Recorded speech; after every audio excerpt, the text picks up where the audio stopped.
Times are changing, amigos. Incluso los que no sois mis amigos, también va por vosotros. Esto yo lo escuché por primera vez cuando tenía uso de razón, en los años 60.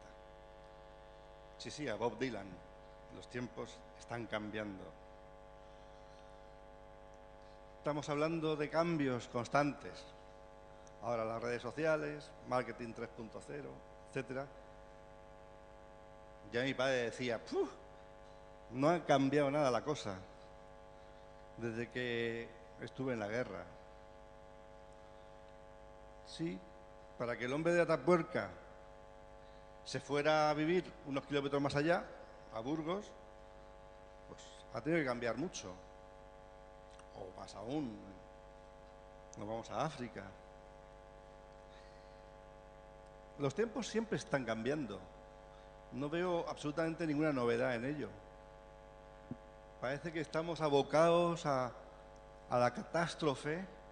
Parece que estamos viviendo por primera vez o haciendo por primera vez la historia, cuando ya el hombre lleva miles de años sobre la Tierra y para sobrevivir ha tenido que cambiar y cambiar permanentemente. Por tanto, no estamos descubriendo nada nuevo, no estamos haciendo nada nuevo.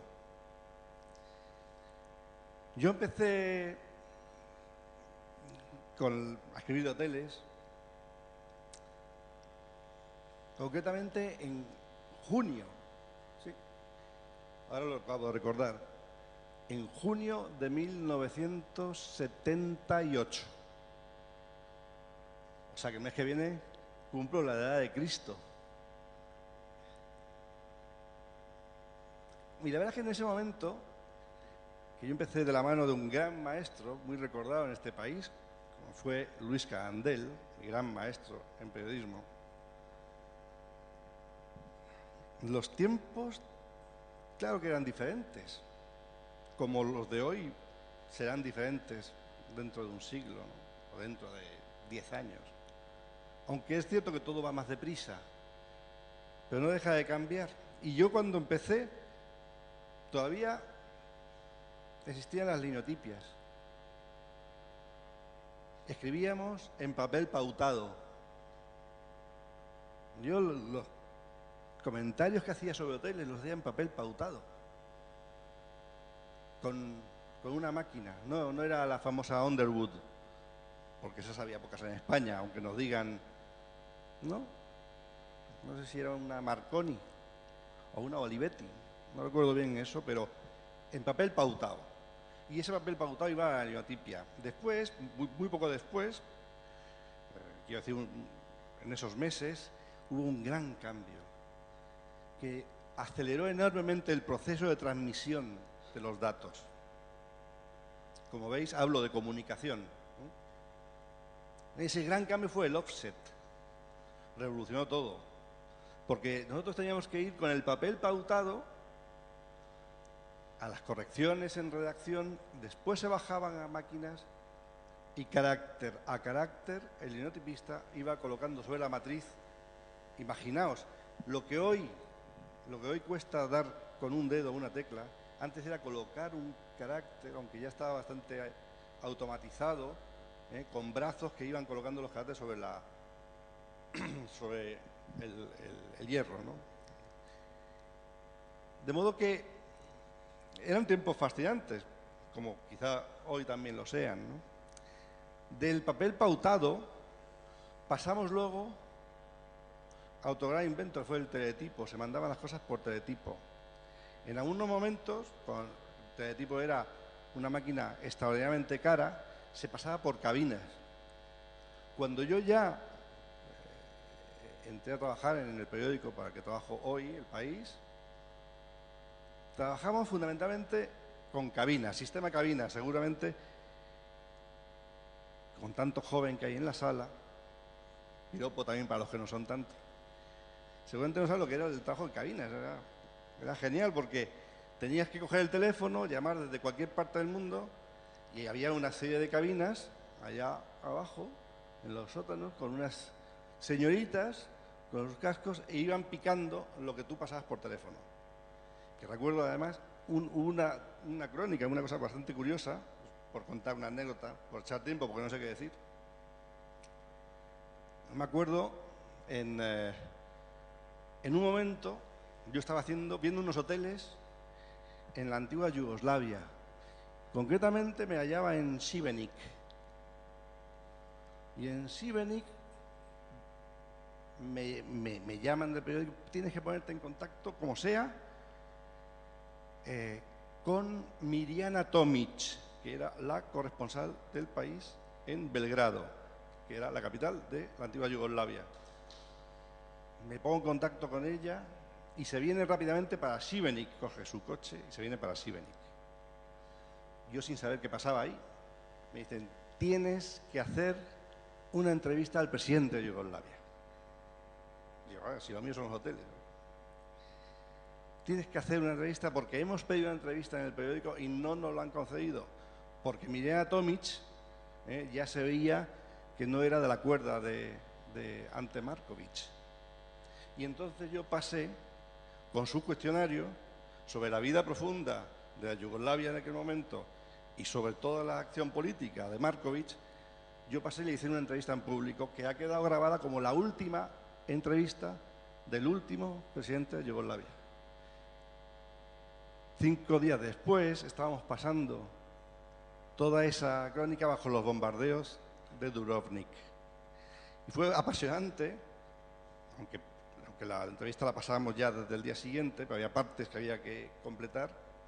Y fue impresionante porque las chicas de cabina, y nos pasaban por 3 chicas diferentes, no se enteraban porque las comunicaciones eran muy defectuosas. La voz se modulaba, se cambiaban las cosas y luego me enteré que lo que había quedado publicado pues era como la historia del teléfono, que vas pasando de uno a otro y al final se dice algo muy distinto. Y entonces apareció con mi firma cosas que yo jamás había escrito sobre Markovic. En el año 86, concretamente, cometí una pequeña estupidez que meses más tarde se convirtió en una gran estupidez. Por influencia de mis compañeros del New York Times y del ambiente que había vivido en Nueva York, se me ocurrió montar una empresa de Internet en España. Concretamente en julio de 1986. Está registrada una empresa que se llama Aptel, que se llevó todos mis ahorros y de algunos socios, porque en aquellos momentos no podía vender nada. Porque primero había que explicar lo que era Internet, y aquí la gente no tenía ni pajolera idea, ni siquiera los de Telefónica, que estaban todavía con la famosa norma CPT-1, discutiendo con los alemanes, entre alemanes y franceses, si los caracteres con los que se iba a transmitir la información eran alfamosaicos o eran alfanuméricos. Me llevó a la ruina, pero bueno, en el periódico se resarcieron un poco y me eligieron para dirigir una parte de un proyecto que se llamó Proel, que dio origen a un proyecto descabellado de Polanco, que fue la previa del último proyecto descabellado de la televisión digital, que fue el portal Inicia, donde se iba supuestamente a transmitir la información y donde algún día todo el periódico se iba a ver en Internet. En aquellos días, además, nosotros estábamos trabajando con cosas que hoy, claro, son de dinosaurios. Trabajamos con Gopher, con Telnet. Cuando se habla de Internet parece como si siempre hubiera existido la HTML.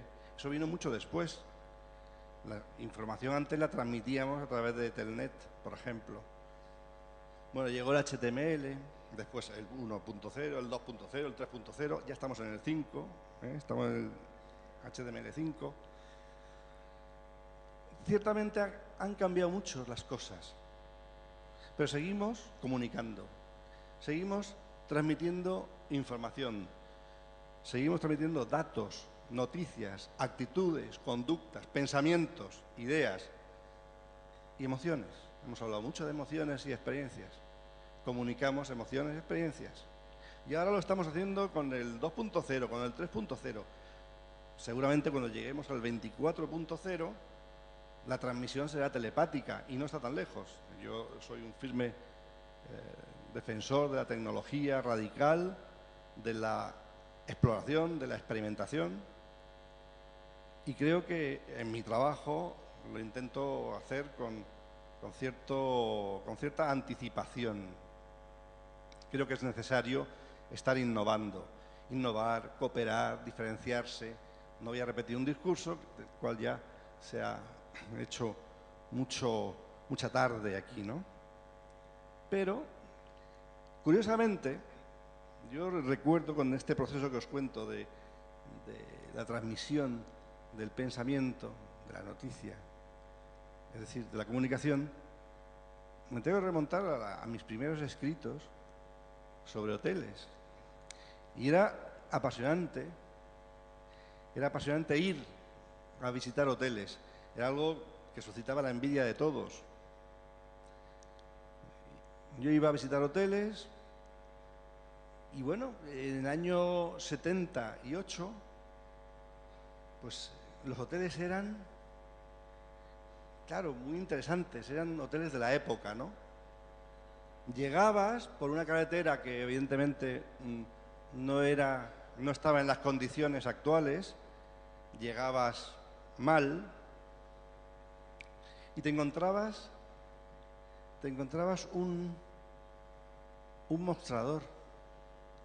Sí, en el hotel había un mostrador. Era el mostrador de recepción. Y bueno, llegabas ahí, parecía como si te fueran a despachar la lotería.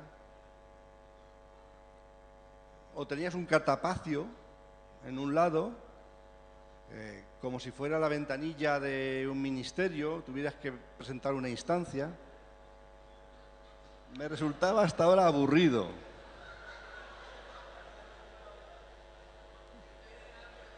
Yo me llamo Ralph. Muy bueno, muy bueno.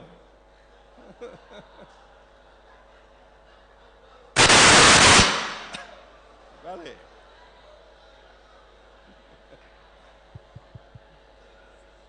¿Sabes qué pasa? Que como todo en la vida, se crean bandos y bandas. Unos dicen, qué lástima que se acabe, y otros dicen, me muero de hambre. Que conste que me he remontado porque nuestro querido moderador me ha pedido que me enrolle. Porque yo pensaba soltar un vídeo de 3 minutos exactamente y deciros chao. Pues ponlo, ya está.